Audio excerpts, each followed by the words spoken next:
কিয়ামতের সেই বিভীষিকাময় মুহূর্তে যদি নিজের নফসকে, নিজের রূহকে, নিজের আত্মাকে, নিজের কল্পকে সকল ধরনের হিংসা, সকল ধরনের বিদ্বেষ, সকল ধরনের গীবত, সকল ধরনের কপটতা, সকল ধরনের সন্ত্রাসী কার্যক্রম থেকে যদি বিরত রাখতে পারো, আল্লাহর নূরে যদি আলোকিত করতে পারো, নিজের রূহটাকে কোরআনের আলোয় যদি আলোকিত করতে পারো, তাহলে জেনে নাও তোমাদের কোনো ভয় থাকবে না, চিন্তার কোনো কারণ থাকবে না।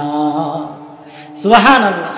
বন্ধুগণ আমার, আল্লাহ রাব্বুল আলামিন যুগে যুগে যাদেরকে নিয়ামত দানে ধন্য করেছেন, তারা আল্লাহ রাব্বুল আলামিনের নিয়ামত পেয়ে যখন কৃতজ্ঞ হলো, শুকরিয়া আদায় করল, আল্লাহ রাব্বুল আলামিন তাদেরকে নিয়ামত কিভাবে বাড়িয়ে দিলেন, কোরআনুল কারীমে তার অসংখ্য অগণিত নিদর্শন আল্লাহ রাব্বুল আলামিন উল্লেখ করেছেন। আল্লাহ রাব্বুল আলামিন দাউদ এবং সুলাইমান আলাইহিস সালাতু ওয়াস সালামের নিয়ামতের কথা উল্লেখ করেছেন। যখন তাদেরকে নিয়ামত দান করলেন, আর ওই নিয়ামত সমূহের মধ্য থেকে অন্যতম নিয়ামত, যখন আল্লাহ রাব্বুল আলামিন ইলমের নিয়ামত দান করলেন, তখন দাউদ এবং সুলাইমান আলাইহিস সালাতু ওয়াস সালাম আল্লাহ রাব্বুল আলামিনের ইলমের নিয়ামত পেয়ে তারা জবান ছেড়ে আল্লাহ রাব্বুল আলামিনের কি শুকরিয়া আদায় করলেন, রব সেটি তুলে ধরলেন। আল্লাহ রাব্বুল আলামিন বলেন, তারা উভয়ে রবের কৃতজ্ঞ হয়ে পড়ে নিল, আলহামদুলিল্লাহিল্লাযী ফাদ্দালানা আলা কাসীরিন মিন ইবাদিহিল মুমিনিন। আল্লাহ রাব্বুল আলামিন বলেন, দাউদ এবং সুলাইমানকে যখন আমি ইলমের নিয়ামত দান করলাম, তখন তারা উভয়ে আমার প্রশংসা করে তারা পড়ে নিল, আলহামদুলিল্লাহ, রবের প্রশংসা করছি যে আমাদেরকে তার অসংখ্য গণিত বান্দাদের মধ্য থেকে ইলমের গুণে গুণান্বিত করেছেন। সুবহানাল্লাহ। বন্ধুগণ আমার, যখন তারা আল্লাহ রাব্বুল আলামিনের এই নিয়ামতের শুকরিয়া আদায় করল, আল্লাহ রাব্বুল আলামিন এরপরে তাদেরকে যে নিয়ামত দান করলেন সেটি হলো ক্ষমতার নিয়ামত, মুলকিয়াতের নিয়ামত, চেয়ারের নিয়ামত, রাজত্বের নিয়ামত। যখন তারা রাজত্ব পেল এবং আল্লাহ রাব্বুল আলামিন ঘোষণা করে দিলেন, আমি যখন কাউকে ক্ষমতা দান করব, এলাকার নেতা বানাবো, রাষ্ট্রের নেতা বানাবো, রাষ্ট্রের রাজা বানাবো, তখন তার উপর 4 দফা কর্মসূচি যিনি ঘোষণা করেছেন তিনি কে? আল্লাহ রাব্বুল আলামিন ঘোষণা করলেন, আল্লাযীনা ইম্মাক্কান্নাহুম ফিল আরদি আকামু ওয়া আতাউয যাকাতা ওয়া আমারু বিল মা'রুফি ওয়া নাহাউ আনিল মুনকার ওয়ালিল্লাহি আকিবাতুল উমুর। আল্লাহু আকবার। আল্লাহ রাব্বুল আলামিন বলেন, যখন আমি কাউকে নেতৃত্ব দান করি, ক্ষমতা দান করি, তখন তার উপর অবশ্যম্ভাবী হয়ে যায়, তার উপর কর্তব্য হয়ে যায়, সে নিজে সালাত আদায় করবে, ব্যক্তিগত জীবনে নিজে সালাত আদায় করবে, পারিবারিক জীবনে সালাত আদায় করবে, রাষ্ট্রীয় জীবনে সালাতকে কায়েম করবে, ঠিক কি না? এরপরে দ্বিতীয় নাম্বার হলো ওয়া আতাউয যাকাত, যাকাত আদায় করবে। তাকে যখন রাষ্ট্রের নেতা বানিয়ে দেওয়া হবে, প্রেসিডেন্ট বানিয়ে দেওয়া হবে, তখন যাদের উপর নিসাব পরিমাণ সম্পদের কেউ যদি মালিক হয়ে যায়, তখন তার থেকে সম্পদ কালেক্ট করবে, সংগ্রহ করবে। এতিম এবং অসহায় যাদের কথা আল্লাহ রাব্বুল আলামিন যে 8 শ্রেণীর কথা বলেছেন, সে 8 শ্রেণীর মাঝে বিতরণ করবে। এরপরে রব বলে দিলেন, ওয়া আমারু বিল মা'রুফ, তৃতীয় নাম্বার তার দফা হলো সে সৎ কাজের আদেশ দিবে, ওয়া নাহাউ আনিল মুনকার, আর 4 নাম্বার দফা তার জন্য রব ঘোষণা করলেন, সেটি হলো সকল ধরনের মন্দ কাজ, সকল ধরনের ইয়াবা, সকল ধরনের গাঁজা, সকল ধরনের নেশা, সকল ধরনের টেন্ডারবাজি, সকল ধরনের সন্ত্রাসী, সকল ধরনের চাঁদাবাজি থেকে সে মানুষকে বিরত রাখবে, নিষেধ করবে, ঠিক কিনা? কিন্তু আজ আমাদের নেতাদের দিকে যদি তাকান, তাহলে দেখতে পাবেন তারা কি নিষেধ করবে, বরং তারা নিজেই খেয়ে বসে থাকে, ঠিক আছে না? তারা নিজেই গাঁজা টানে কি টানে না, চাঁদাবাজি করে কি করে না, এভাবে চলছে কি চলছে না? কি বলেন? আল্লাহ রাব্বুল আলামিন যাদেরকে ক্ষমতার নিয়ামত দান করবেন, তাদের উপর কর্তব্য হলো, তাদের উপর দায়িত্ব হলো, তাদের উপর 4 দফা কর্মসূচি যদি পালন করে, যিনি তাদের জীবনকে আলোয় আলোকিত করে দিবেন, যিনি তাদের জীবনে রহমত বরকত সাকিনা নাজিল করবেন, তিনি কে? আল্লাহ। বন্ধুগণ আমার, যখন কোনো ব্যক্তি আল্লাহর এই নিয়ামতকে আদায় করবে, স্বীকার করবে, ব্যক্তিগত পারিবারিক রাষ্ট্রীয় জীবনে, আল্লাহ রাব্বুল আলামিন তাকে এরপরে আরো অগণিত অসংখ্য নিয়ামত দান করবেন। যেমনিভাবে সুলাইমান আলাইহিস সালাতু ওয়াস সালাম যখন আল্লাহর নিয়ামতকে স্বীকার করলেন, দাউদ আলাইহিস সালাতু ওয়াস সালাম যখন তাদের উপরে অর্পিত দায়িত্ব পালন করলেন, তখন আল্লাহ রাব্বুল আলামিন তাদেরকে আরো অগণিত অসংখ্য নিয়ামত দান করেছেন। তার ভিতরে একটি নিয়ামত হলো আল্লাহ রাব্বুল আলামিন সুলাইমান আলাইহিস সালাতু ওয়াস সালামকে মানতিকাত তায়র, পক্ষীকুলের ভাষা বুঝার জ্ঞান দান করেছেন। সুবহানাল্লাহ। পাখির কিচির মিচির এর মধ্য দিয়ে তারা কি বলছে সেটি আল্লাহ রাব্বুল আলামিন শুধুমাত্র কেবলমাত্র সুলাইমান আলাইহিস সালাতু ওয়াস সালামকে দান করেছেন। সুলাইমান আলাইহিস সালাতু ওয়াস সালাম এবং তার মন্ত্রী পরিষদ ও সৈন্য বাহিনী যখন একটি পিপীলিকা উদ্যোষিত অঞ্চলের উপর দিয়ে যাচ্ছিল, হঠাৎ করে সুলাইমান আলাইহিস সালাতু ওয়াস সালাম তিনি দেখতে পেলেন পিপীলিকার রাজা একটি টিলার উপর উঠে তার কর্মীদেরকে সতর্ক করছে, তার কর্মীদেরকে ডাক দিয়ে বলছে, ইয়া আইয়ুহান নামলু দুখুলু মাসাকিনাকুম লা ইয়াহতিমান্নাকুম সুলাইমান ওয়া জুনুদুহু ওয়া হুম লা ইয়াশউরুন। সুবহানাল্লাহ। পিপীলিকা ডাক দিয়ে বলছে, ও আমার কর্মী ভাইরা, ও আমার প্রজারা, দ্রুত তোমরা তোমাদের গর্তে প্রবেশ করো, কারণ ওই দেখো সুলাইমান এবং তার সৈন্য সামন্ত আমাদের দিকে এগিয়ে আসছে। হতে পারে অজ্ঞাত সারে তারা তোমাদেরকে পদতলে পিষ্ট করে দিতে পারে। অতএব দ্রুত কোথায় ঢুকো? গর্তে ঢুকো। বন্ধুগণ আমার, এই আয়াতের মাঝ থেকে একটি আমাদের জন্য শিক্ষা আছে, সেটি হলো পিপীলিকা সে রাজা হয়ে তার কর্মীর কথা চিন্তা করেছে, তার কর্মীদের জীবন রক্ষা করার জন্য নিজের জীবনের মায়া ত্যাগ করে এক টিয়ার উপরে উঠে সে ভাষণ দিল, হে আমার কর্মীরা, দ্রুত তোমরা তোমাদের জীবন বাঁচানোর জন্য গর্তে প্রবেশ করো, এরপরে আমি নেতা হয়ে আমি পরে তোমরা যখন ডুবা শেষ হবে তখন ডুববো। কিন্তু আমাদের এমন কিসমত, এমন কুফাল, এমন নেতা নেত্রী আমরা পেয়েছি যারা তাদের কর্মীর কথা ভুলে গিয়ে কর্মীদেরকে বিপদে পেলে হেলিকপ্টারে করে দাদার দেশে পাড়ি জমিয়েছিল, ঠিক কিনা? বন্ধুগণ আমার, আল্লাহ রাব্বুল আলামিন বললেন, নেতা হতে হলে এমন নেতা হতে হবে পিপীলিকা রাজার মতো, ঠিক কিনা? যে নেতা কর্মীদেরকে রেখে পালাবে না, কর্মীদেরকে হেফাজত করতে গিয়ে দরকার হলে পাশের রশিতে ঝুলবে, তবুও কর্মীদেরকে ছেড়ে যাবে। বন্ধুগণ আমার, সুলাইমান আলাইহিস সালাতু ওয়াস সালাম এবার তিনি তার বাহন থেকে নামলেন। নেমে তিনি পিপীলিকাকে তার হাতের তালুতে নিলেন, রাজাকে হাতের তালুতে নিলেন, নিয়ে আল্লাহর প্রশংসা করলেন। তিনি পড়ে নিলেন, রব্বি আউজি'নি আন আশকুরা নি'মাতাকাল্লাতী আন'আমতা আলাইয়া ওয়া আলা ওয়ালিদাইয়া ওয়া আন আ'মালা সালিহান তারদাহ। আল্লাহু আকবার। তিনি বললেন, রব, আমাকে আপনি যে অসংখ্য অগণিত নিয়ামত দান করেছেন, আপনি আমাকে সামর্থ্য দান করুন, আমি যেন সেই নিয়ামতের কৃতজ্ঞ হতে পারি, শুকরিয়া আদায় করতে পারি। অতএব রব, আপনার নিজ অনুগ্রহে আমাকে আপনি আমলে সওয়ারে করার তৌফিক দান করুন, নেক কাজ বেশি বেশি করার কি করুন, তৌফিক দান করুন।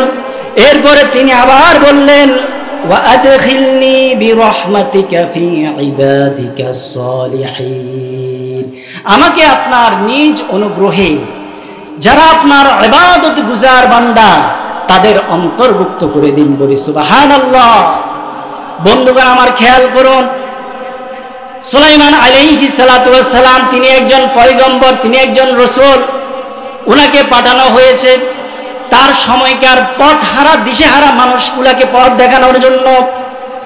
তিনি তাদেরকে তো পথ দেখাচ্ছেন, বরং নিজেকে হেদায়েতের উপর অটল থাকার জন্য প্রার্থনা করছেন কার কাছে?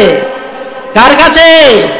আল্লাহর কাছে প্রার্থনা করছেন। বন্ধুগণ আমার, হেদায়েতের জন্য এই জন্য সদা সর্বদা দোয়া করতে হবে, প্রার্থনা করতে হবে, আওয়াজ করে বলতে হবে কার কাছে? আল্লাহর কাছে। বন্ধুগণ আমার, আপনার আমার নবী, বিশ্ব নবী সাইয়্যিদুল মুরসালিন রাহমাতুল লিল আলামিনের জীবনেও এর ব্যতিক্রম হয় নাই।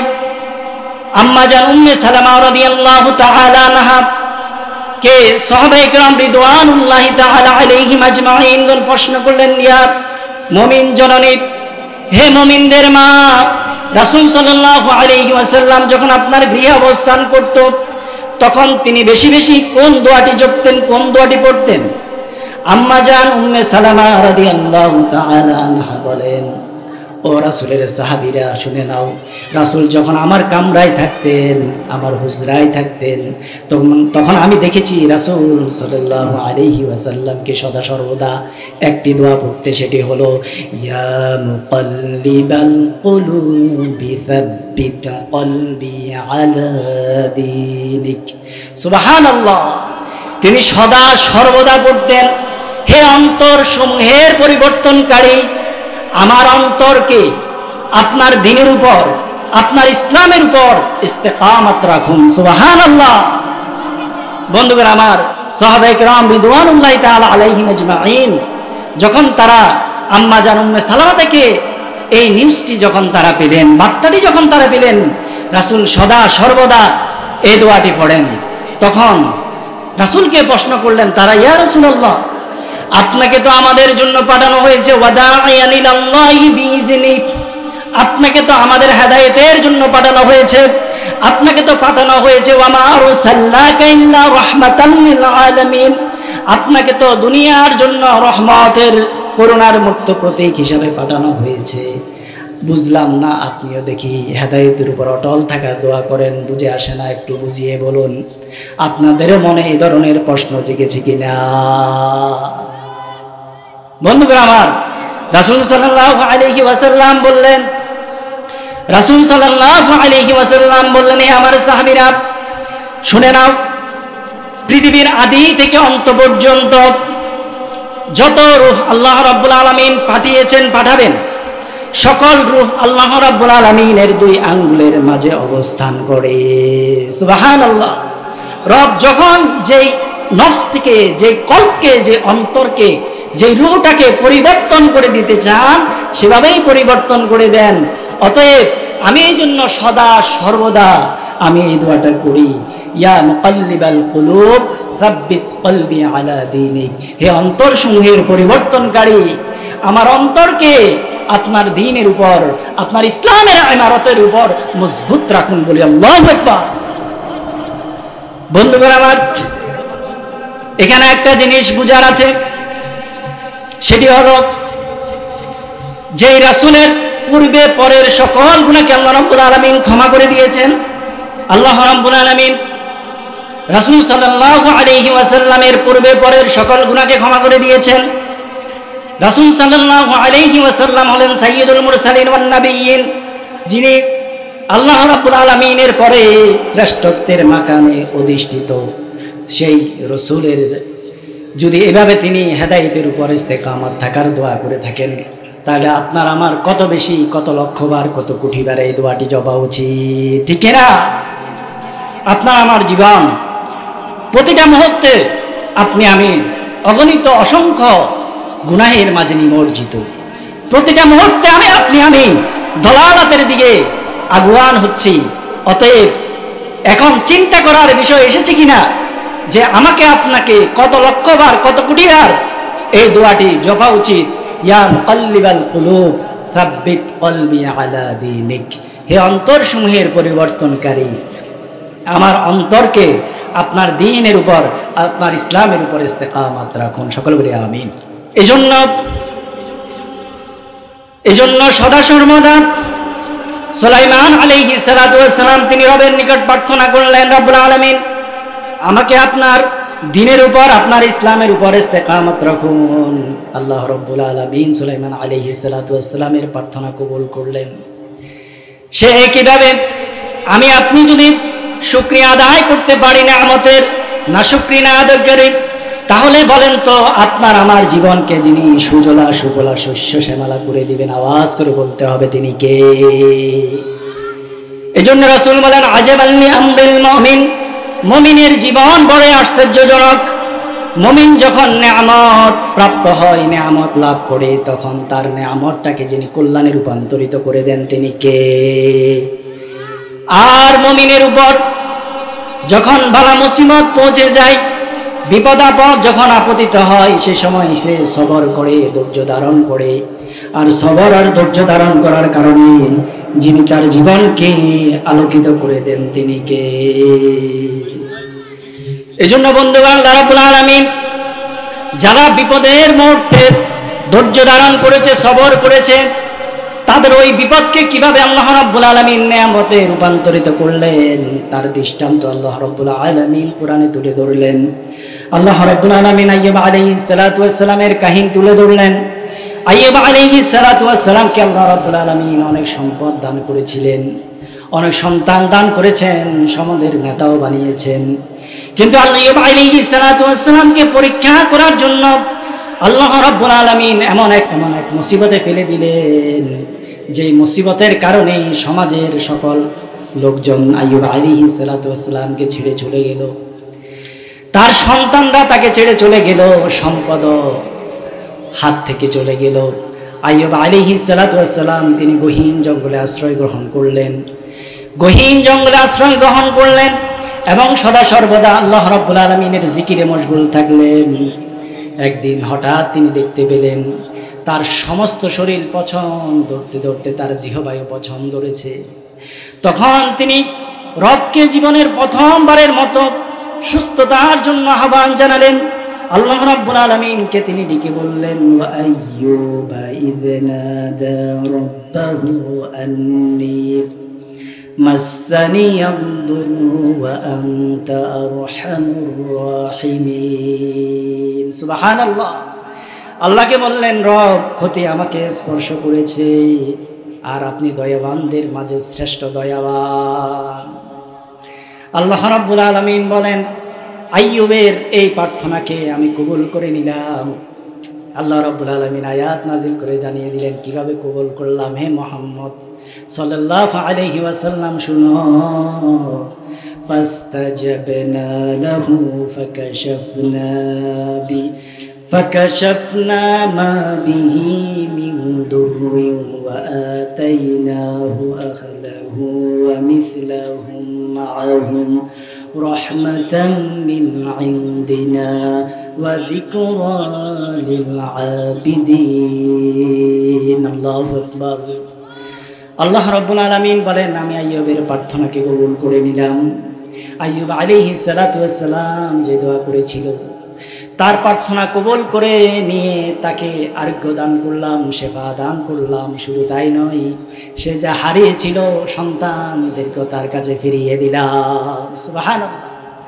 শুধু তাই নয়, সে যা হারিয়েছে তা তো দিলাম, বরং তার চাইতে আরো দ্বিগুণ আমি বাড়িয়ে দিলাম। সুবহানাল্লাহ। এই জন্য তাফসীরের ভিতরে লেখে, আইয়ুব আলাইহিস সালাতু ওয়াস সালাম যখন পুষ্কুনিতে পুকুরে যখন গোসল করতে যেতেন, তখন তিনি দেখতে পেতেন তার উপর থেকে, আকাশের উপর থেকে তার উপর স্বর্ণের ফড়িং পড়ে। কিসের ফড়িং? স্বর্ণের ফড়িং পড়ে। তিনি একটা একটা করে তার রুমালে করে তিনি বরে নিয়ে বাড়িতে চলে আসতেন এবং তিনি বলতেন, আমি আল্লাহ রাব্বুল আলামিনের নিয়ামত একটাকেও এখন আর ছেড়ে দেব না। সুবহানাল্লাহ। কিসের কারণে? সবরের কারণে। এবং শুকরিয়ার সবর যদি ইখতিয়ার করতে পারে, যিনি আপনার আমার জীবনকে উজালা করে দিবেন, নিয়ামতে পরিপূর্ণ করে দিবেন, আওয়াজ করে বলতে হবে তিনি কে? বন্ধুগণ আমার, বিপরীত দিক থেকে যদি কুফরি করো, রব জানিয়ে দিলেন তোমার জন্য দুনিয়া এবং আখিরাতে উভয় জগতে যিনি কঠিনতর শাস্তি প্রস্তুত করে রেখেছেন তিনি কে? আল্লাহ। সেই কাহিনীও রব তুলে ধরলেন। সেই কাহিনী অসংখ্য কাহিনীর মাঝ থেকে একটি কারণ হিসাবে আমি আপনাদের সামনে পেশ করতে চাই, সেটি হলো কারুনের কাহিনী। কার কাহিনী? আওয়াজ করে বলতে হবে, কার কাহিনী? কারুনের কাহিনী। আল্লাহ রাব্বুল আলামিন কারুনকে অসংখ্য অগণিত নেয়ামত দান করেছিল, এত নেয়ামত দান করেছিল। কারুনের সম্পদের সিন্ধুকের চাবি বহন করার জন্য তোমাদের মধ্যকার রব বলেন, তোমাদের মধ্যকার একটি দলের প্রয়োজন ছিল। সুবহানাল্লাহ, এত সম্পদ কারুনকে দান করলেন। সম্পদ দান করার পরে রব এবার পরীক্ষা করতে চাইলেন তার সম্প্রদায়ের লোকেরা। কারুনকে বলল, হে কারুন, ওয়াবতাগি ফীমা আতাকাল্লাহু দারুল আখিরা, হে কারুন, রব তোমাকে যে সম্পদ দান করেছে সেই সম্পদ থেকে রবের জন্য অকাতর ব্যয় করো। সাথে সাথে তারা আরেকটি মেসেজ কারুনকে দিল, ওয়ালা তানসা নাসিবাকা মিনাদ দুনিয়া, হে কারুন, দুনিয়ার অংশ ভুলে যেও না, কারণ আমাদের জন্য দুটাই লাগবে, দুনিয়া এবং আখিরাত। রব্বানা আতিনা ফিদ দুনিয়া হাসানাতাও ওয়া ফিল আখিরাতি হাসানা। ঠিক না বন্ধুগণ আমার? কারুনকে সেই মেসেজ দেওয়া হলো। কারুনকে এরপরে বলা হলো, রব যেভাবে তোমার প্রতি ইহসান করেছে, দয়া করেছে, অতএব তুমিও মানুষের প্রতি দয়া করো। এরপরে বলা হলো, ওয়ালা তাবগিল ফাসাদা ফিল আরদ, জমিনে ফাসাদ সৃষ্টি করো না, দাঙ্গা হাঙ্গামা করো না। কারণ যার যত বেশি অর্থ, যত বেশি টাকা, তার লাঠিয়াল বাহিনীও তত বড়। ঠিক কিনা? টাকার দাপটে, টাকার গরমে সমাজে থাকা যায় না, রাষ্ট্রে থাকা যায় না, দেশে থাকা যায় না। ঠিক কিনা? এজন্য বলা হলো, ফাসাদ সৃষ্টি করিও না, সন্ত্রাসী করিও না। রব সন্ত্রাসীকে পছন্দ করেন। এরপর বলা হলো, ইন্নাল্লাহা লা ইউহিব্বুল মুফসিদিন। ও কারুন, শুনে নাও, যিনি ফাসাদ সৃষ্টিকারীকে পছন্দ করেন না, আওয়াজ করে বলতে হবে তিনি কে। বন্ধুগণ আমার, কারুনকে একটার পর একটা মেসেজ রব দিচ্ছেন, এরপরও কারুনের হুঁশ হচ্ছে না। কারণ অহংকার করে বলে উঠল, ক্বালা ইন্নামা উতিতুহু আলা ইলমিন ইনদি। ও আমার সম্প্রদায়ের লোকেরা, তোমরা বলছো রব আমাকে এই সম্পদগুলো এমনি দিয়ে দিয়েছে, আমার কিছু করা লাগে নাই। শুনে নাও, শুনে নাও, আমি যেই জ্ঞান লাভ করেছি সেই জ্ঞানের মাধ্যমে আমি সম্পদ অর্জন করেছি। আমার অর্থনৈতিক জ্ঞান রয়েছে, ওই অর্থনৈতিক জ্ঞানকে কাজে লাগিয়ে আমি এই সম্পদ অর্জন করেছি। সে অহংকার করল, আওয়াজ করে বলতে হবে, অহংকার কার চাদর? আল্লাহর চাদর। আল্লাহ রাব্বুল আলামিন অহংকারকারীর অহংকারকে বরদাস্ত করেন না। আল্লাহ রাব্বুল আলামিন এরপরও কারুনকে অবকাশ দিলেন, সুযোগ দিলেন। কিন্তু কারুন একদিন জাঁকজমকপূর্ণ পোশাক পরে মানুষের নিকট আসলো, তার সম্প্রদায়ের নিকট আসলো। কিছু লোক আক্ষেপ করলো, দুনিয়াদারি, দুনিয়ার পাগল কিছু আছে কি আছে না? কি বলেন? দুনিয়ার পাগল কিছু আছে কি আছে না? বড় বিল্ডিং দিলে সে চিন্তা করে, হাই, এই বিল্ডিং যদি আমারও হতো। কিন্তু বিল্ডিংটা সুদের টাকায় উঠলো না, ঘুষের টাকায় উঠলো না, চাঁদাবাজির টাকায় উঠলো না, টেন্ডারের টাকায় উঠলো, সেটা সে চিন্তা করে না। সেও চিন্তা করে, হাই হাই, যদি এরকম বিল্ডিং আমিও যদি উঠে দেখতাম। করে কি করে না? একইভাবে সেই সম্প্রদায়ের লোকেরা তারা আকাঙ্ক্ষা করলো, এরে কারুন রে যে সম্পদ দিছে, আমার যদি সেরকম সম্পদ থাকতো। আল্লাহ রাব্বুল আলামিন কারুনের এই অহংকারকে বরদাস্ত করলেন না।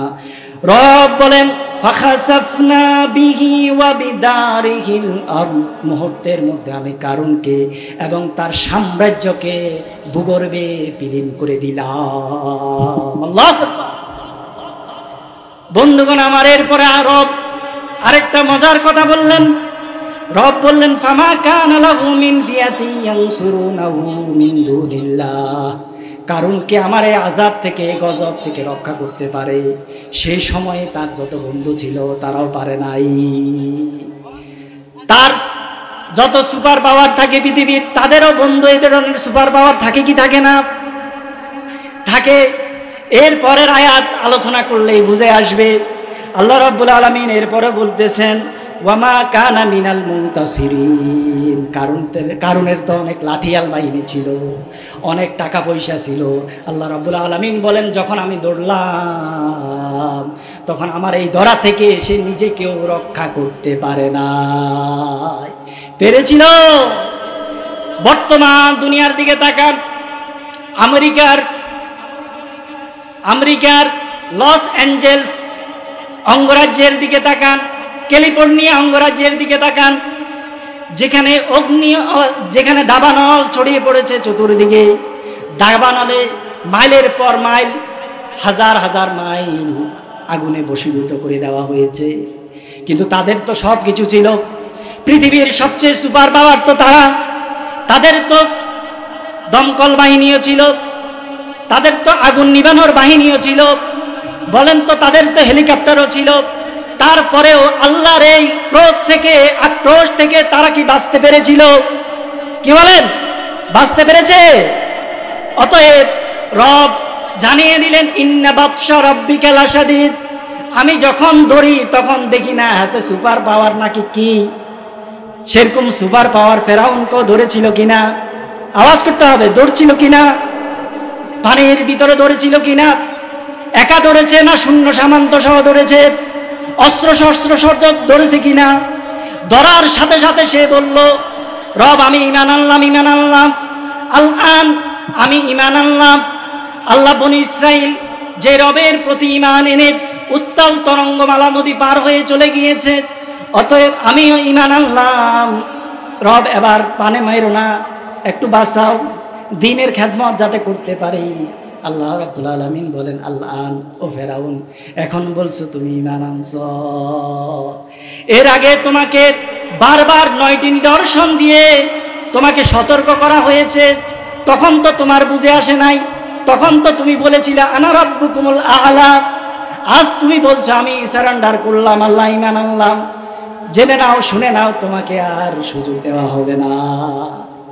অতএব জেনে নাও, তোমার বডিটাও রেখে দিব, যাতে করে তোমার পরে দুনিয়ার যারা স্বৈরাচার আসবে, যারা শাসক আসবে, যারা ফ্যাসিস্ট আসবে, তাদের কি পরিণতি হয় তারা যেন তোমাকে দেখে শিক্ষা গ্রহণ করে, ঠিক কিনা বন্ধুগণ আমার? কিন্তু মানুষের অবস্থা এরকম। রব পরের অংশেই বলেন, মানুষ তাকে যতই নিদর্শন দেখান না কেন, তারপরও তার হুঁশ হয় না, তার দেমাগ নড়া দেয় না, এখনো বলে আমরা আসছি, ঠিক কিনা? শুনে নাও, জেনে নাও, বাংলাদেশের মুসলমানদের উপর, আলেম ওলামার উপর, তাওহীদি জনতার উপর যে অত্যাচারের স্টিম রোলার তোমরা চালিয়েছিলে, শুনে নাও, জেনে নাও, তোমরা কোশ্চিনকালেও বাংলার জমিনে আসতে পারবে না, ঠিক কিনা? অতএব বন্ধুগণ, আল্লাহ রাব্বুল আলামিন ফেরাউনকেও ধরলেন। কেন ধরলেন? কুফরির কারণে, নাফরমানির কারণে, ঠিক কিনা? নাফরমানির কারণে। অতএব আমাদেরকে রবের জন্য শুকরিয়া আদায় করার দরকার আছে কিনা? নাই। কি বলেন, আছে কিনা? তাহলে 3টা মাধ্যম লাগবে। কয়টা মাধ্যম? আল্লাহ রাব্বুল আলামিনের একজন বড় আলেম, একজন বড় মুজাদ্দিদ, তিনি বলেন, ইমাম শাফি রহমতুল্লাহি আলাইহি, তিনি বলেন, আফাদাতকুমুন নি'মাতু মিন্নি সালাসা ইয়াদি ওয়া লিসানি ওয়াজ-জমি ওয়াল মুহাজ্জাবা। হে রব, আপনি আমাকে এত নেয়ামত দানে ধন্য করলেন, অতএব আমি আপনার জন্য 3টি, আমার অঙ্গ প্রত্যঙ্গ সহ 3টি আপনার জন্য বরাদ্দ করলাম। 1 নাম্বার হলো আমার হাত, মানে আমার অঙ্গ প্রত্যঙ্গ ব্যবহৃত হবে কার জন্য? কার জন্য? যেই বডি আপনাকে দিচ্ছেন, এই বডির মাধ্যমে 5 ওয়াক্ত সালাত আদায় করা লাগবে কি লাগবে না? হজ করা লাগবে কি লাগবে না? ফরজ হলে, হ্যাঁ, ইসলামী আন্দোলন করা লাগবে কি লাগবে না? দিন কায়েমের কাজ করা লাগবে কি লাগবে না? এভাবে যত নেয়ামত রব আপনাকে দিয়েছেন, যে যত আদেশ রব আপনাকে করেছেন, সকল আদেশ আপনাকে পালন করতে হবে। এরপরে হলো ওয়ালিসানি, জবান দিয়ে আওয়াজ করে বলতে হবে আলহামদুলিল্লাহ, মানে সদা সর্বদা কার জিকির করতে হবে, এবং অন্তরে বিশ্বাস করতে হবে যিনি আমাকে এত নেয়ামত দান করলেন তিনি কে? তিনি কে? অন্তরে সেটি বিশ্বাস করতে হবে।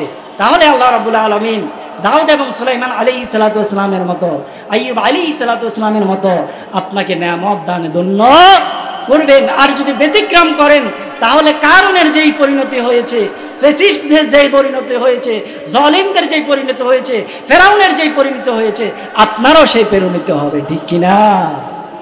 আমি এসেছি শুধুমাত্র, কেবলই মাত্র একজন মুসাফির হিসেবে, ঠিক কিনা? কথা বলতে হবে। এই পৃথিবীতে আমি এসেছি শুধুমাত্র, কেবলই মাত্র একজন মুসাফির হিসেবে। সেজন্য রাসূল সাল্লাল্লাহু আলাইহি ওয়াসাল্লামের প্রিয় সাহাবী আব্দুল্লাহ ইবনে ওমর, রাসূল সাল্লাল্লাহু আলাইহি ওয়াসাল্লাম একদিন তার কাঁধ ধরলেন, কি ধরলেন? কাঁধ ধরলেন, স্কন্দন ধরলেন। ধরে আব্দুল্লাহ ইবনে ওমরকে বললেন, কুন ফিদ দুনিয়া কাআন্নাকা গরীবুন আও আবিরু সাবিল। হে আব্দুল্লাহ ইবনে ওমর, পৃথিবীতে এমনভাবে বিচরণ করো, অবস্থান করো যেন তুমি একজন মুসাফির, যেন তুমি একজন পথের পথিক। যেমনিভাবে কোনো মুসাফির কোনো স্থানে নির্দিষ্ট সময়ের আলোকে নির্দিষ্ট লক্ষ্যকে সামনে রেখে নির্দিষ্ট মাকানে গমন করে, তেমনিভাবে আমি আপনি পৃথিবীতে এসেছি। পৃথিবী নামক নির্দিষ্ট স্থানে, হায়াত নামক নির্দিষ্ট জীবনকে সামনে রেখে, আল্লাহর ইবাদত নামক নির্দিষ্ট লক্ষ্যকে সামনে রেখে। ঠিক কিনা? ঠিক কিনা বন্ধুগণ আমার? আপনি আমি আদমের পিঠে করে জান্নাতে ছিলাম। আদম আলাইহিস সালাতু ওয়াস সালামকে যখন পৃথিবীতে রব পাঠাবেন, তখন পাঠানোর পূর্ব মুহূর্তে আদম আলাইহিস সালাতু ওয়াস সালাম এবং মা হাওয়াকে সামনে রেখে আল্লাহ রাব্বুল আলামিন তার অগণিত অসংখ্য সন্তানদেরকে একটি মেসেজ থ্রো করলেন। সেটি হলো আল্লাহ রাব্বুল আলামিন বলেন, ফাইম্মা ইয়াতিয়ান্নাকুম মিন্নি হুদান ফামান তাবিআ হুদায়া ফালা খাউফুন আলাইহিম ওয়ালা হুম ইয়াহজানুন। আল্লাহু আকবার। আল্লাহ রাব্বুল আলামিন বলেন, হে আদম এবং হাওয়া, পৃথিবীতে যাচ্ছ, এটি অপরিচিত স্থান, অপরিচিত স্থান, অপরিচিত মাকাম। হয়তো চিন্তা আসতে পারে, কি খাবো? জান্নাতে তো অটোমেটিক খাওয়ার ব্যবস্থা হয়ে যেত। কি খাবো? রিজিক নিয়ে টেনশন হয়তো তোমার জাগতে পারে, তোমার সন্তানদেরও জাগতে পারে। তবে শুনে নাও, যদি ওয়াহির অনুসরণ করতে পারো, কোনো ভয় থাকবে না, চিন্তারও কোনো কারণ থাকবে না। আল্লাহ রাব্বুল আলামিন কোরআনুল কারীমে জানিয়ে দিলেন, ওয়ালাউ আন্না আহলাল কুরা আমানু ওয়াত্তাকাউ লাফাতাহনা আলাইহিম বারাকাতিম মিনাস সামাই ওয়াল আরদ। আল্লাহ রাব্বুল আলামিন বলেন, আসমান এবং জমিনের অধিবাসীরা যদি তাকওয়ার নীতি অবলম্বন করে, আল্লাহ ভীরুতার নীতি অবলম্বন করে, তাহলে আসমান এবং জমিনে যত রহমতের দরজা রয়েছে, যত বারাকাতের দরজা রয়েছে, আমি তাদের জন্য তা উন্মুক্ত করে দিব, খুলে দিব। সুবহানাল্লাহ। বন্ধুগণ আমার, আল্লাহ রাব্বুল আলামিন অন্য আয়াতে বলেন, ওয়া মান ইয়াত্তাকিল্লাহা ইয়াজআল লাহু মাখরাজা। যদি তাকওয়ার গুণ অর্জন করতে পারো, দুনিয়ার সামনে হয়তো সংকীর্ণতা তুমি দেখতে পাচ্ছ, সকল সংকীর্ণতা পর্দাকে যিনি ছিন্ন করে দিবেন, তোমার জন্য পথ খুলে দিবেন, তিনি কে? এরপর হলো ওয়ায়ারযুকুহু মিন হাইসু লা ইয়াহতাসিব। রিজিক নিয়ে চিন্তায় পড়ে গেছো, হাই হাই রিজিক কোথা থেকে আসবে? সন্তান মারা গেল, স্বামী মারা গেল, চাকরি ও ইসলামী আন্দোলনের কারণে চলে গেল, রিজিক নিয়ে চিন্তায় পড়ে গেলা। রব বলেন, তাকওয়া অর্জন করো, জেনে নাও তোমার রিজিক, তোমাকে এমন স্থান থেকে রব রিজিকের ব্যবস্থা করে দিবেন, কখনো কল্পনাও করা লাগবে না। সুবহানাল্লাহ। বন্ধুগণ আমার, তাকওয়া কি? হুজুর তো শুধু তাকওয়া তাকওয়া বললেন, তাকওয়া কি? তাকওয়ার সংজ্ঞা মুজাদ্দিদগণ আমাদেরকে দিয়ে গেছেন। তাকওয়া হলো আল ইমতিসালু আওয়ামিরিল্লাহ ওয়াল ইজতিনাবু আন নাওয়াহি। তাকওয়া হলো আল্লাহ রাব্বুল আলামিন আপনার জন্য যেই বিধান দিয়েছেন, যে আদেশ করেছেন, ফরজ এবং ওয়াজিব আপনার জন্য অবশ্যম্ভাবী করে দিলেন, সেগুলি নিজের জীবনে বাস্তবায়ন করা। আর সকল ধরনের নিষিদ্ধ, সকল ধরনের মাআসি থেকে আপনি নিজেকে বিরত রাখবেন। এর নামই হলো তাকওয়া। এর নামে কি? তাকওয়া। এখন প্রশ্ন আসতে পারে, হুজুর যাই হোক, খানার ব্যবস্থা তো হয়ে গেল, কিন্তু জীবন নিয়ে তো টেনশনে আছি। 5ই আগস্ট এর পূর্বে জীবন নিয়ে বাঁচতে পারবেন এমন শঙ্কাও আমাদের মনে উদ্রেক হয়েছিল কিনা? আওয়াজ করে বলো, হয়েছিল? বন্ধুগণ আমার, তখন আপনাদের অন্তরে প্রশ্ন জেগেছিল, হুজুর খামো কিভাবে? গুম হয়ে গেল তো শেষ। আয়না ঘরে চলে গেল তো শেষ, ক্রস ফায়ার দিল তো শেষ। তো খানা রিজিকের ব্যবস্থা হলে কি লাভ? আমার জীবনের নিরাপত্তারও তো দরকার, ঠিক না? আল্লাহ রাব্বুল আলামিন সেটাও জানিয়ে দিলেন। আল্লাহ রাব্বুল আলামিন বলেন, ইন্নাল্লাযীনা ক্বালু রাব্বুনাল্লাহ সুম্মা ইসতাকামু তাতানাজ্জালু আলাইহিমুল মালাইকাতু আল্লা তাখাফু ওয়ালা তাহজানু ওয়া আবশিরু বিল জান্নাতিল্লাতী কুনতুম তুআদুন। আল্লাহু আকবার। আল্লাহ রাব্বুল আলামিন বলেন, হে আমার বান্দারা শুনে নাও, যারা আমার ব্যাপারে ধারণা পোষণ করবে, আমাদের রব হলেন একজন, আওয়াজ করে বলতে হবে তিনি কে? ক্বালু রাব্বুনাল্লাহ, আমাদের রব হলেন আল্লাহ। আর এই কথার উপর যারা ইস্তেকামাত থাকবে, দৃঢ় থাকবে, যতই হামলা আসুক, যতই মামলা আসুক, যতই ক্রস ফায়ারের ভয় দেখানো হোক না কেন, এই পথ থেকে, রবের পথ থেকে, রবকে আল্লাহ বলে যে স্বীকার করেছি, আইনদাতা, বিধানদাতা, জীবনদাতা, মরণদাতা একজন, আওয়াজ করে বলুন তিনি কে? অতএব ঘোষণা করছি, রব্বি আল্লাহ, আমার রব আল্লাহ। আল্লাহ ছাড়া কারো আইন মানি না, বিধান মানি না, কোনো কিছুই মানি না, একজনেরই কে মানি, আওয়াজ করে বলুন তিনি কে? এবং যা তার যেই ওয়াহি, তার যে কিতাবকে মানি, সেই কিতাবের নাম কি? আল্লাহ রাব্বুল আলামিন বলেন, এই দাবির উপর যদি অটল থাকতে পারো, এই বিশ্বাসের উপর যদি অটল থাকতে পারো, তাহলে শুনে নাও, সুম্মাস্তাকামু তাতানাজ্জালু আলাইহিমুল মালাইকা, তোমাদের সাহায্যের জন্য যিনি আসমান থেকে অগণিত অসংখ্য ফেরেশতা পাঠাবেন তিনি কে? আল্লাহ পাঠাবেন। আল্লাহ রাব্বুল আলামিন বলেন, আল্লাহ তাখাফু, ভয়ের কোনো কারণ নাই, ওয়ালা তাহজানু, চিন্তার কোনো কারণ নাই, ওয়া আবশিরু বিল জান্নাতিল্লাতী কুনতুম তুআদুন। হয়তো চিন্তা করতে পারো, ভয় করতে পারো, আল্লাহ যদি ঠুস করে দেয় তাহলে তো চলে গেলাম, মরে গেলাম। আল্লাহ বলেন না, সেটাও চিন্তা করো না। ওয়ালা তাহসাবান্নাল্লাযীনা কুতিলু ফি সাবিলিল্লাহি আমওয়াতা বাল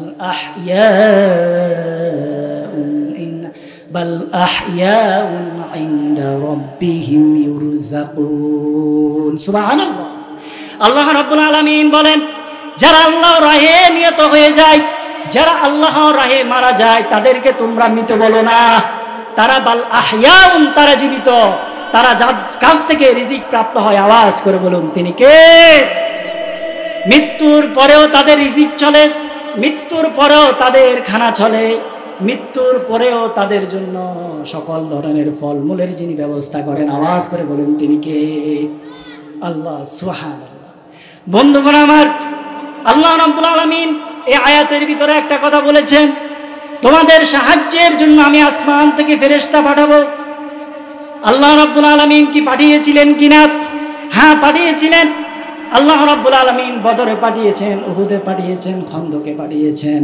সরাসরি বদরের সম্পর্কে একটি আয়াত আপনাদের নিকট উল্লেখ করছি। রাসূল সাল্লাল্লাহু আলাইহি ওয়াসাল্লাম যখন বদরের প্রান্তরে উপস্থিত হলেন, তখন তিনি দেখতে পেলেন কাফির বাহিনী সম্মুখীন হয়ে গিয়েছে। আসলে মুসলমানরা যুদ্ধ করার জন্য সেখানে যায় নাই, কিন্তু তাদের সামনে তারা দেখতে পেল 1000 অস্ত্র শস্ত্রে সজ্জিত বাহিনী, লড়াকু সৈনিক তাদের সামনে উপস্থিত। রাসূল সাল্লাল্লাহু আলাইহি ওয়াসাল্লাম চিন্তায় পড়ে গেলেন। এরপরে কালেকশন করা শুরু করলেন। কালেকশন করে মাত্র পেলেন 313 জন। ঘোড়া নাই, ওট নাই, ভাঙ্গা অস্ত্র। আল্লাহ রাব্বুল আলামিনের নিকট হাত তুলে দিলেন, রবের নিকট প্রার্থনা করলেন। আল্লাহ রাব্বুল আলামিন জানিয়ে দিলেন, ইয তাস্তাগীথুনা রাব্বাকুম ফাস্তাজাবা লাকুম আন্নী মুমিদ্দুকুম বিআলফিম মিনাল মালাইকাতি মুরদিফিন। আল্লাহু আকবার। আল্লাহ রাব্বুল আলামিন বলেন, হে রাসূল, স্মরণ করুন ওই সময়ের কথা যখন আপনি আল্লাহর কাছে যখন ফরিয়াদ করেছিলেন, আপনার 313 জন ক্ষুদ্র বাহিনী, অস্ত্র নাই, কিছু নাই, একবারে নিঃস্ব, অসহায়, একটি বাহিনী নিয়ে আমার নিকট যখন হাত তুলে দিয়েছিলেন, ফরিয়াদ করেছিলেন, আমি আপনাকে বলেছিলাম আপনার সাহায্যের জন্য আমি 1000 আকাশ থেকে ফেরেশতা পাঠাবো। সুবহানাল্লাহ। এরপর আবার ঘোষণা করেছিলেন, বালা ইন তাসবিরু ওয়া তাত্তাকু ওয়া ইয়াতুকুম মিন ফাওরিহিম হাদা, যদি যদি সবর করতে পারেন, যদি সবর করতে পারেন, তাকওয়ার উপরে ইস্তেকামাত থাকতে পারেন এবং জেনে নেন তাদের আক্রমণ যদি প্রবল থেকে প্রবলতর হয়, তাহলে আপনার সাহায্যের জন্য আমি 5000 সৈন্য পাঠাবো। সুবহানাল্লাহ। চিহ্নিত অশ্বর মানে ঘোড়ার উপরে করে 5000 সৈন্য যিনি পাঠাবেন বলেছেন তিনি কে? বন্ধুগণ আমার, যুদ্ধ যখন শেষ হয়ে গেল, মুসলমান যখন বিজয় লাভ করল, চারিদিকে শুধু মুসলমানদের জয় জয়কার। সাহাবায়ে কেরাম রিদওয়ানুল্লাহি তাআলা আলাইহিম আজমাইন, তারা যখন রাসূলের কাছে বসলেন তখন তারা আলোচনা করতেছিলেন, ইয়া রাসূলুল্লাহ, ইয়া হাবিবাল্লাহ, কিছু তো বুঝলাম না। খেজুর গাছের বাকল ধরিয়ে দিয়েছিলেন, অস্ত্র নাই, ভাঙা অস্ত্র। কারো অস্ত্র ছিল না, খেজুর গাছের বাকল দিয়ে বলেন তো মাথা কি কাটা যায়? কাটা সম্ভব কি? মাথা কাটা সম্ভব? খেজুর গাছের ডোগা ছিলেন, খেজুর গাছের ডোগা দিই যদি ভাই দেন, হাতার মাথা কি একার উড়ি চলে যাইব কি কন? হ্যাঁ, সম্ভব? সাহাবায়ে কেরাম বলেন, আল্লাহর ইয়া রাসূলুল্লাহ, খেজুর গাছের বাকল ধরিয়ে দিলেন, বাড়ি দেওয়ার আগেই দেখি কল্লা দূরে ছিটকে পড়েছে। আল্লাহু আকবার। বন্ধুগণ আমার, তাহলে এই আয়াত থেকে বোঝা গেল যারা আল্লাহ রাব্বুল আলামিনের উপর ইস্তেকামাত রাখবে, যিনি তাদেরকে সাহায্য করবেন তিনি কে? তাহলে রিজিকের কোনো টেনশন করা লাগলো না, জীবনের কোনো টেনশন করা লাগলো না। কিসের কারণে? ওয়াহির যদি অনুসরণ করতে পারে। ওয়াহি কি? ওয়াহি হলো কোরআন। কোরআনের আলোকে যদি জীবন চালাতে পারেন তাহলে ভয় করা লাগবে না, চিন্তাও করা লাগবে না। আল্লাহ রাব্বুল আলামিন বলেন, গোলাম হয়তো ভয় করতে পারো, মৃত্যুর সময় তো আজরাইল আসবে, তখন কি আমার সাথে ভালো ব্যবহার করবে কিনা এ নিয়ে হয়তো তুমি চিন্তা করতে পারো। আল্লাহ রাব্বুল আলামিন সেটাও জানিয়ে দিলেন, ভয় করো না, চিন্তা করো না। আল্লাযীনা তাতাওয়াফাহুমুল মালাইকাতু তাইয়্যিবিন ইয়াকুলুনা সালামুন আলাইকুম উদখুলুল জান্নাতা বিমা কুনতুম তা'মালুন। আল্লাহু আকবার। আল্লাহ রাব্বুল আলামিন বলেন, যখন তোমার মৃত্যু ঘনিয়ে যাবে, তোমার মৃত্যু যখন ঘনিয়ে যাবে, তোমার রূহ এমন দামি রূহ, সেই রূহকে রিজিক করার জন্য আমি এমন ফেরেশতা পাঠাবো। রাসূল সাল্লাল্লাহু আলাইহি ওয়াসাল্লাম বলেন, মৃত্যুর পথযাত্রী ব্যক্তি, মমর্ষ ব্যক্তি যখন তিনি দিন গুনেন, ক্ষণিক গুনেন, কখন তার রূহটা চলে যাবে, তখন তার মাদ্দাবাসরি, তার দৃষ্টিসীমার সামনে একবারে ঝলমলে পূর্ণিমার চাঁদের মতো আলোক উজ্জ্বল একদল ফেরেশতা বসে যায়।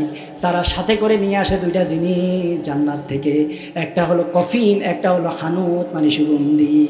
তারা যখন আসে তখন তারা ওই মুর্দার, ওই মৃত্যুর পদযাত্রীকে লক্ষ্য করে বলে, সালামুন আলাইকুম, তোমার প্রতি আল্লাহর অবারিত রহমত, শান্তি, করুণা বর্ষিত হোক। সুবহানাল্লাহ। অতএব ভয় পেও না, চিন্তা করো না। উদখুলুল জান্নাতা বিমা কুনতুম তা'মালুন, দুনিয়া থাকতেই তুমি জান্নাতের শুভ সংবাদ নাও, তুমি জান্নাতে প্রবেশ করো। সুবহানাল্লাহ। কারণ কি? কারণ হলো বিমা কুনতুম তা'মালুন, তুমি দুনিয়াতে ভালো আমল করেছো। বন্ধুগণ আমার, এদের জন্য পরকালেও এদের জন্য চিন্তা করা লাগবে না। পরকালেও তাদের জন্য দয়াময়ের পক্ষ থেকে থাকবে সালাম, ফেরেশতারা তাদেরকে জানাবে সালাম। আল্লাহ রাব্বুল আলামিন সেটাও জানিয়ে দিলেন, ওয়া ক্বালা লাহুম খাযানাতুহা সালামুন আলাইকুম তিবতুম ফাদখুলুহা খালিদিন। আল্লাহু আকবার। ফেরেশতারা বলবেন, ও আল্লাহর বান্দারা, সানন্দে ওয়েলকাম, প্রবেশ করুন, আপনাদের প্রতি আল্লাহর সালাম, আপনাদের প্রতি আপনার আল্লাহ রাব্বুল আলামিনের রহমত, করুণা বর্ষিত হোক। সুবহানাল্লাহ। টেনশন করবেন না, ঢুকেন, প্রবেশ করুন সানন্দে। আপনি আপনার স্ত্রীকে, আল্লাহ রাব্বুল আলামিন বলেন, তারা তাদের আনত নয়না হুরুন আইনদেরকে সামনে নিয়ে এলান দিয়ে এভাবে বসে তারা আনন্দে মাতহারা হয়ে উঠবে। সুবহানাল্লাহ। বন্ধুগণ আমার, এই সকল বিষয় সম্ভব হবে একটি মাত্র জিনিসের মাধ্যমে। সেটি কি বলতে হবে? ওয়াহির অনুসরণ, মানে কোরআনের অনুসরণ। আল্লাহ রাব্বুল আলামিন বলেন, ইয়াউমা লা ইয়ানফাউ মালুন ওয়ালা বানুন, কিয়ামতের সেই কঠিন বিভীষিকাময় মুহূর্তে সন্তান সন্ততি ধন সম্পদ কোনো কাজে আসবে না। শুধুমাত্র একটা জিনিস কাজে আসবে, ইল্লা মান আতাল্লাহা বিকলবিন সালিম। যদি পরিশুদ্ধ হৃদয় নিয়ে যদি উঠতে পারো তাহলে সেটি কাজে আসবে, ঠিক কিনা? পরিশুদ্ধ হৃদয়ের প্রয়োজন আছে কিনা? রাসূল বলেন, মানুষের দেহের ভিতরে, মানুষের বডির ভিতরে একটা গোশতের টুকরো আছে, সেটার নাম হলো মুদগা আছে, সেটার নাম হলো কল্ব। আর ওই কল্ব যদি সুস্থ থাকে তাহলে পুরো দেহটা সুস্থ থাকে, আর ওই কল্ব যদি অসুস্থ হয়ে যায় তাহলে পুরো দেহটা পচন ধরে যায়।